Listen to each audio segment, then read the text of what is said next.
নম্বর অঙ্কটা দেখো।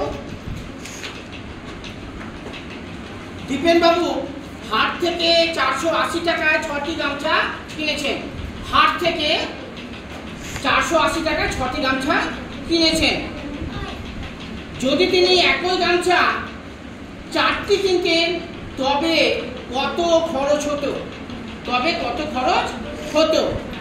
দীপেন বাবু হাট থেকে 480 টাকায় 6টি গামছা কিনেছেন। যদি তিনি একই গামছা 4টি কিনতেন তবে কত খরচ হতো? কি বার করতে হবে আমাদের? টাকা। গুড। খরচ কি খরচ করি আমরা? টাকা খরচ করি না? অর্থাৎ টাকা বার করতে হবে আমাদের। এই টাকাটাকে আমরা কোন দিকে লিখবো? ডান দিকে। গুড। যেটা বার করব সেটাকে আমরা কোন দিকে লিখবো? ডান দিকে। শব্দ শোনো, অন্যভাবে যদি থাকে আমরা শব্দগুলোকে গুছিয়ে আমরা যেটা বার করতে বলবে সেটাকে আমরা ডান পাশে লিখব।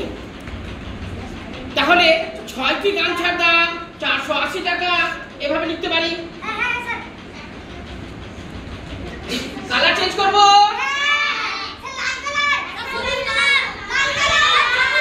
ঠিক আছে, লাল। হ্যাঁ, লাল কালারে দিয়েছি বাবা। 6টি গামছার দাম 6টি গামছার দাম কত টাকা? 480 টাকা। 480 টাকা। এবার দেখো ঐকিক নিয়মে আমরা করছি। তাহলে একটি গামছার দাম, একটি গামছার দাম 480 ভাগ 6। বাড়তে গেলে আমরা কি করি? 4। গুড। কমতে গেলে? গুড।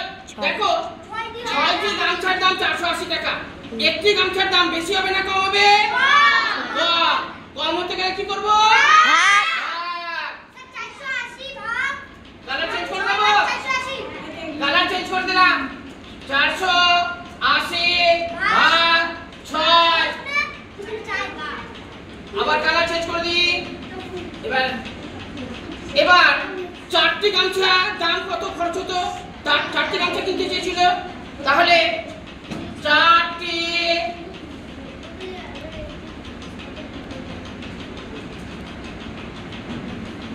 গামছার দাম।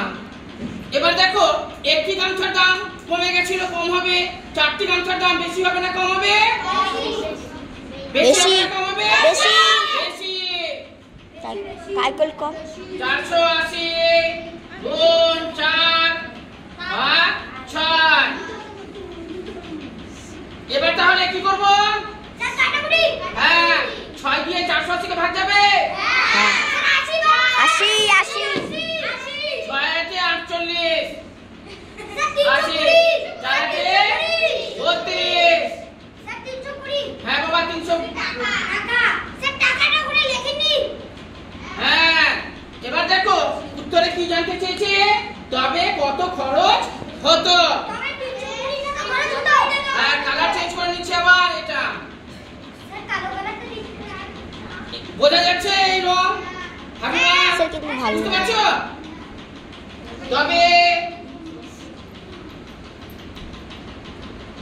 বা 4টি গামছার দাম হতো এভাবে লেখা যায়।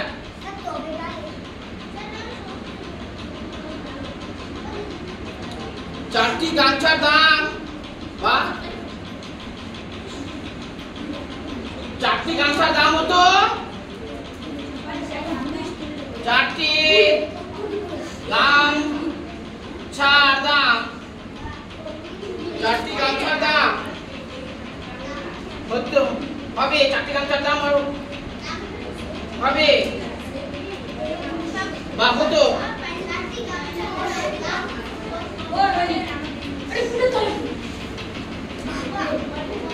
320 টাকা। মানে এটাকে অন্যভাবে লেখা যেতে পারে, যেটা বইয়ে লেখা আছে ওইভাবে লিখি। তাহলে আরেকবার ঠিক আছে, কালার চেঞ্জ করে দিচ্ছি। ঠিক আছে, তবে 420 টাকা খরচ হতো। ও হ্যাঁ 320। তবে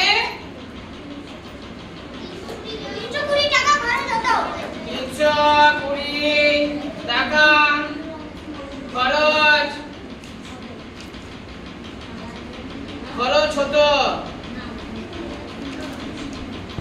বোঝা যাচ্ছে? কারো বুঝতে অসুবিধা? যদি অসুবিধা হয় বলো।